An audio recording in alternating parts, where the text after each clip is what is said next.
Dans les prochaines minutes, cette analyse montrera comment une seule frappe peut exposer la fragilité des systèmes de commandement, les limites des garanties de sécurité et la vitesse à laquelle une guerre régionale peut devenir un tournant mondial. L'histoire nous a appris que les moments qui font véritablement pivoter la trajectoire des relations internationales s'annoncent rarement avec la clarté que les historiens leur attribuent plus tard. Ils se produisent souvent dans l'ombre, où leur importance est obscurcie par le brouillard des événements immédiats. Pourtant, ce qui s'est déroulé dans les territoires du nord d'Israël au cours des 14 dernières heures n'avait pas besoin d'un regard rétrospectif pour être compris.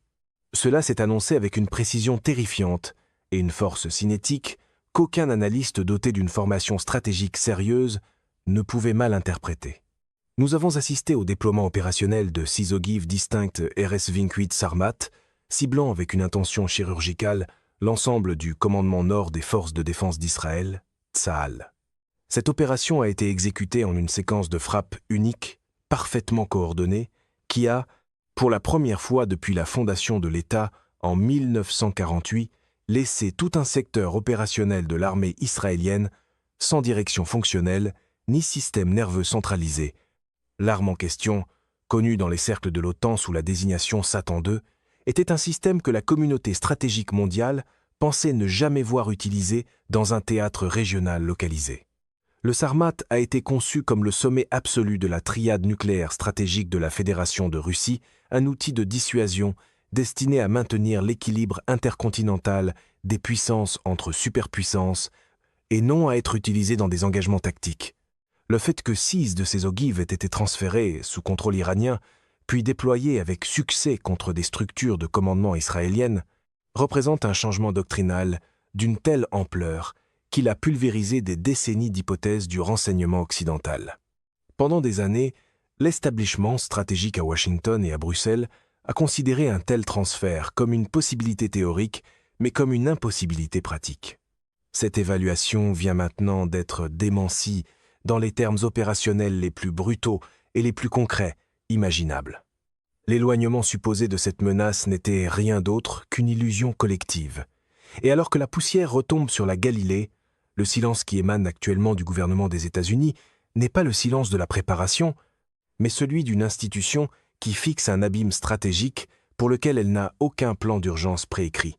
Et non, un slogan plaqué hors sortie du circuit des rassemblements de Donald Trump n'est pas un plan d'urgence, même si ses fidèles le répètent assez fort pour faire trembler les micros.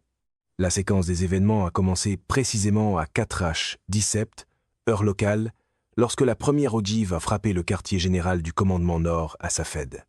Ce complexe, un réseau de bunkers souterrains renforcés que les ingénieurs militaires israéliens avaient classés avec confiance comme capables de survivre à toute menace cinétique conventionnelle, n'a pas simplement été endommagé, il a été percé et fondamentalement effondré en un seul impact.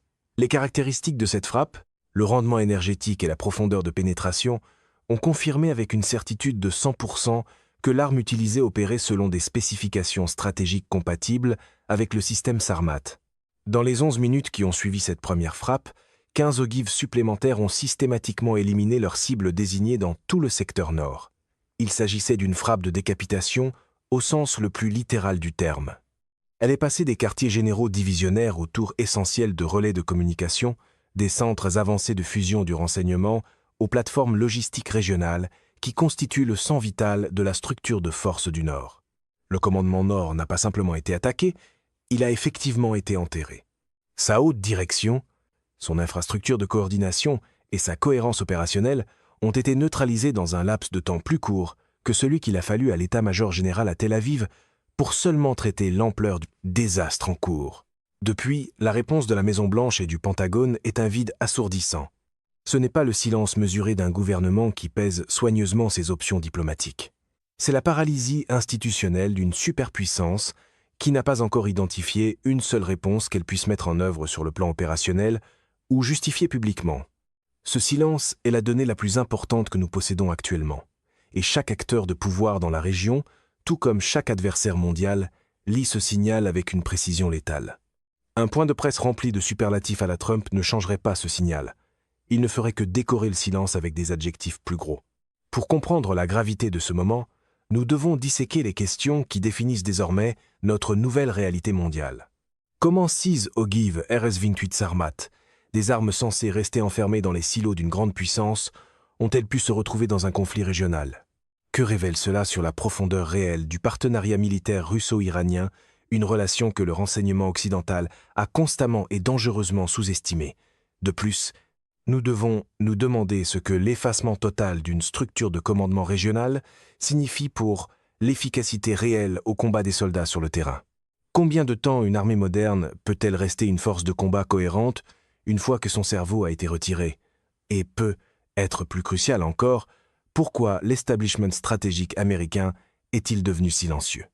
Et que nous dit ce silence sur les limites de la puissance des États-Unis dans un conflit où chaque chemin vers l'escalade porte un prix que le système politique actuel n'est pas prêt à payer? Lorsqu'un allié régional majeur voit sa structure de commandement enterrée et que les États-Unis n'offrent aucune riposte immédiate, nous assistons à la naissance d'une nouvelle phase du conflit mondial et nous devons déterminer qui tient réellement la barre. Parce que, dans des moments comme celui-ci, beaucoup de gens le disent, n'est pas une stratégie de navigation, ce n'est que du brouillard coiffé d'une casquette rouge.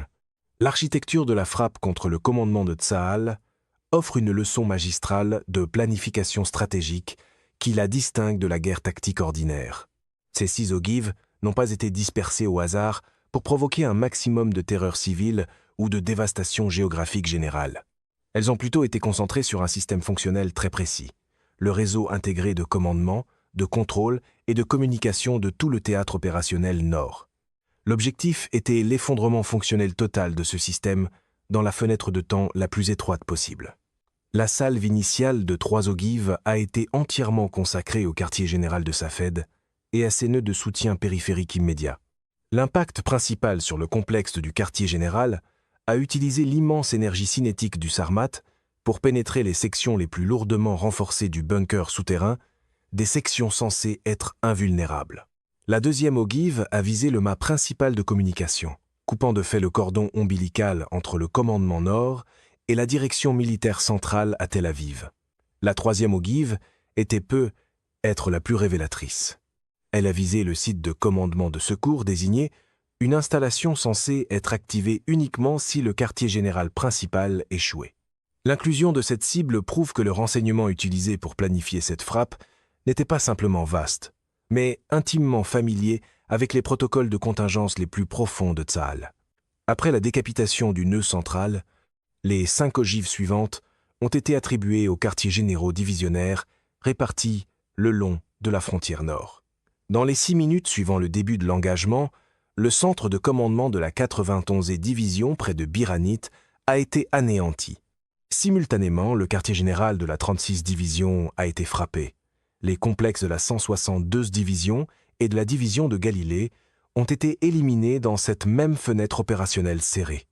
La dernière ogive de cet ensemble précis a frappé le centre régional des opérations aériennes, l'installation chargée de coordonner l'appui aérien rapproché avec les mouvements au sol. Lorsque cette fenêtre de 6 minutes s'est refermée, toute la direction divisionnaire des forces terrestres du Nord avait cessé d'exister comme entité organisée. La frappe s'est ensuite déplacée vers le système nerveux secondaire. 4 ogives ont été utilisées pour aveugler et assourdir les unités restantes. L'installation de renseignement d'origine électromagnétique du mont Méron a été rasée. Le centre de routage des communications tactiques à Roche a été mis hors service. Le centre de fusion du renseignement, qui traite normalement les données du champ de bataille en temps réel pour les commandants, a été détruit. Et le centre de guerre électronique, qui fournit le bouclier défensif des communications du secteur, a été effacé. Les 4 dernières ogives ont constitué l'acte final, visant l'infrastructure logistique et de soutien. Les dépôts régionaux de carburant, les centres de distribution des munitions, les centres de coordination de l'évacuation médicale et les nœuds de transport ont tous été frappés simultanément. Cela garantissait que même si certaines unités individuelles survivaient au chaos initial, elles se retrouveraient dans un état de dégradation rapide, incapables de se ravitailler en carburant, de se réarmer ou de soigner leurs blessés, alors que les systèmes centralisés dont elles dépendent avaient disparu. Il est essentiel de regarder au-delà des données techniques pour voir la réalité stratégique. Une armée moderne ne remporte pas les batailles par le seul courage de petites unités individuelles. Elle gagne grâce à l'intégration de ces unités dans une machine unique et synchronisée. Cette synchronisation est le produit de l'infrastructure de commandement et de contrôle qui vient d'être systématiquement liquidée. Même si Tsahal conserve encore un matériel important dans le nord, que les chars sont toujours dans leur hangar, que les fantassins tiennent toujours leurs fusils et que l'artillerie reste en place, le cerveau qui dit à ces unités où se déplacer et sur qui tirer a disparu. Sans ce système nerveux central, une force militaire cohérente se transforme rapidement en une collection de groupes armés isolés, sans aucune conscience de la situation et sans objectif clair. C'est ici que le plateau télé pro-Trump réclamerait de la force, comme si le volume sonore pouvait à lui seul remplacer une grille de commandement détruite. Le défi consistant à reconstruire cette infrastructure au milieu d'une zone de conflit active frôle l'impossible. Il exige du personnel hautement spécialisé, dont la plupart ont été perdus lors de la frappe initiale de 4H17. Il exige des installations physiques qui ont été réduites en gravats et une grille de communication qui a été déchiquetée. Surtout, il exige du temps, et le temps est la seule ressource que l'environnement opérationnel actuel n'offre pas. Dans les 72 heures, les conséquences tactiques de ce vide de commandement deviendront indéniables, à mesure que la coordination s'effondrera, que les approvisionnements s'épuiseront et que des décisions locales seront prises sans aucun contexte stratégique plus large. Pour comprendre pourquoi le RS Vinkwit Sarmat a été choisi pour cette tâche, nous devons examiner ses capacités. C'est le système de missiles stratégique le plus redoutable actuellement en existence, et son utilisation ici porte un poids qui dépasse largement les frontières d'Israël. Il s'agit d'un missile balistique intercontinental de classe lourde, avec une masse au lancement qui dépasse 200 tonnes métriques et une capacité de charge utile d'environ 10 tonnes métriques. Cette capacité massive permet une variété de configurations létales, allant de 10 à 15 véhicules, de rentrée à ciblage indépendant jusqu'à des planeurs hypersoniques conçus pour contourner tout système de défense connu. La configuration utilisée contre Tsahal a été optimisée pour la saturation et la précision, avec un chargement à ogive multiple conçu pour frapper simultanément plusieurs cibles de grande valeur, géographiquement séparées. La capacité de ces ogives à contourner les systèmes modernes de défense antimissiles est une réalité que l'Occident a hésité à admettre publiquement, mais qui est bien connue dans les cercles classifiés. Les ogives du Sarmat utilisent des aides avancées à la pénétration, des leurres et des manœuvres terminales qui ont été spécifiquement conçues pour vaincre les boucliers américains les plus sophistiqués. Même si le réseau israélien de défense aérienne est de classe mondiale, il a été conçu pour arrêter des roquettes régionales et des missiles balistiques standards, et non des ogives de missiles balistiques intercontinentales de qualité stratégique de cette catégorie. Le fait que les 6 ogives aient atteint leur cible dans une fenêtre de 11 minutes, sans une seule interception enregistrée, constitue la preuve ultime de ce surclassement technologique. Ce qui peut être le plus alarmant dans cette frappe, ce n'est pas seulement l'arme elle-même, mais ce qu'elle signale au sujet de l'intégration entre la technologie russe et les opérations iraniennes. Lancer un Sarmat n'est pas une opération prête à l'emploi. Cela exige un niveau de maîtrise technique qui implique des logiciels partagés de planification de mission, des bases de données de ciblage synchronisées et un groupe d'opérateurs formés à un haut degré de compétence. L'exécution fluide de cette frappe démontre un partenariat bilatéral bien plus avancé que ce que le renseignement américain avait estimé. Il ne s'agissait pas d'un cas où la Russie aurait simplement remis une caisse de missiles. Il s'agissait de l'intégration d'un système stratégique russe dans le cœur opérationnel iranien. Même si l'Iran n'a pas construit le Sarmat, il a démontré qu'il peut l'employer avec une efficacité dévastatrice au service de ses propres objectifs souverains. Ce modèle hybride de puissance, dans lequel un acteur régional manie les armes stratégiques d'une superpuissance, est un scénario cauchemardesque pour la politique occidentale. Les sanctions ne peuvent pas toucher une technologie déjà en place. Des frappes aériennes contre les sites de lancement comportent désormais le risque de déclencher une confrontation avec une superpuissance. La pression diplomatique sur Moscou est inutile à une époque où la relation entre les États-Unis et la Russie s'est effectivement effondrée. Cela nous amène à la comparaison impitoyable entre les architectures militaires d'Israël et de l'Iran. La puissance militaire d'Israël, bien qu'impressionnante, est fondamentalement une puissance empruntée. C'est une architecture qui dépend d'un flux constant de munitions américaines, de renseignements américains et de couverture politique américaine. Sa portée stratégique est attachée aux caprices du Congrès des États-Unis et au vent changeant de la politique étrangère de Washington. L'Iran, en revanche, a passé des décennies à bâtir une capacité souveraine qui, bien que renforcée par du matériel russe, fonctionne sous sa propre autorisation indépendante. Lorsque l'Iran a décidé d'enterrer le commandement Nord, il n'a pas demandé le feu vert d'un protecteur. Il a pris une décision souveraine fondée sur ses propres intérêts. Israël se trouve maintenant dans une position où son principal garant de sécurité est paralysé. C'est la partie que la machine de communication pro-Trump saute habituellement. Un slogan peut voyager vite, mais il ne peut pas autoriser la logistique, la dissuasion ou les équipes de réparation. J'ai passé des années à observer la culture des réunions américaines de sécurité nationale de haut niveau, et je peux vous dire exactement ce qui se passe en ce moment dans la salle de crise. Le silence que nous entendons est le son d'une faillite intellectuelle et stratégique totale. Chaque option sur la table comporte un coût que les États-Unis sont actuellement incapables ou peu disposés à payer.